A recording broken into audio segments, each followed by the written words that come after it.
You're watching an RH Reality Check production brought to you by rhrealitycheck.org.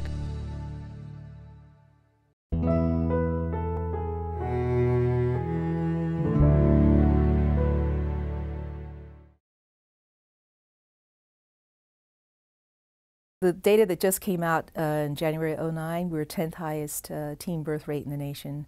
We were 7th back in 2006, but we had a 3% increase. And despite that increase, we didn't do better, but there were some new states that joined the lower rankings that bumped us up. It has a lot to do with trying to raise young children to have a lot of confidence, a lot of awareness and self-awareness about their bodies, having the efficacy to really negotiate social relationships when they reach adolescent stage, and so that they are making good choices for their health, for the health of their friends, and so it's a complex issue. It's not just a formula. It's not like a vaccine.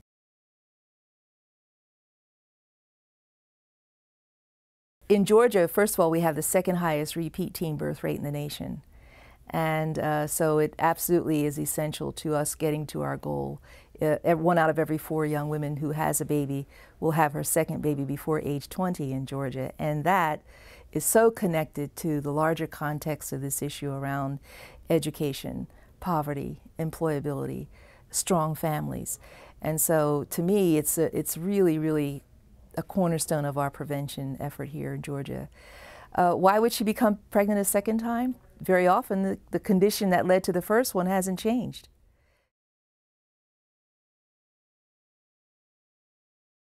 From a data point, yes, African Americans' rates are higher, but although Latino rates are the highest in the nation and in Georgia, the Latino population has the highest rate. But when we think of that, it's sort of it's too easy for us to say, if we just deal with them, the problem would go away. The fact is that Georgia has had these high teen birth rates in the nation long before the influx of Latino immigrants. So it gets back to some of the systemic issues as a state that we have with persistent poverty, issues with poor high school achievement overall, regardless of race, and the issues with having a disproportionate share of that poverty being experienced with African Americans and Latino immigrants. So it's combined. I don't think it serves us well to try to find that one group. If we would just deal with them, we'd affect the rates. It doesn't work out that way. White kids are having sex just like African American kids. What happens is kids who have more resources have a way to manage the consequences of their behavior better than kids who are poor. They don't have the options to seek the support of physicians, healthcare, parents who have a means to help you through it.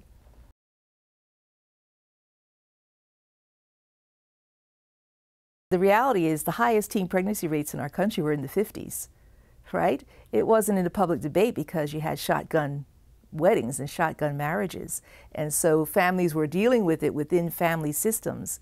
And then the 80s hit, and you had all kinds of things that sort of dislocated families in terms of fracturing family units and creating a population of young people who didn't have family support, were in poverty or close to it, and having children who ended up in the public sphere of support.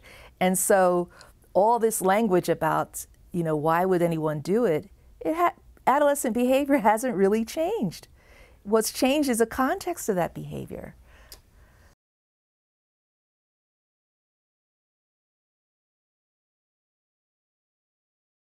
So the facts are that the majority of young people, by the time they're high school seniors, are sexually active. 2/3 of them are.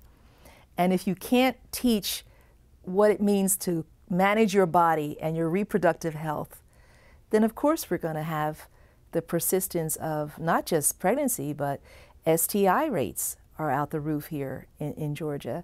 There is sort of this ideological intimidation that's been allowed to occur over the past decade. That you have to be on that side of this issue in order to get your constituents to vote for you.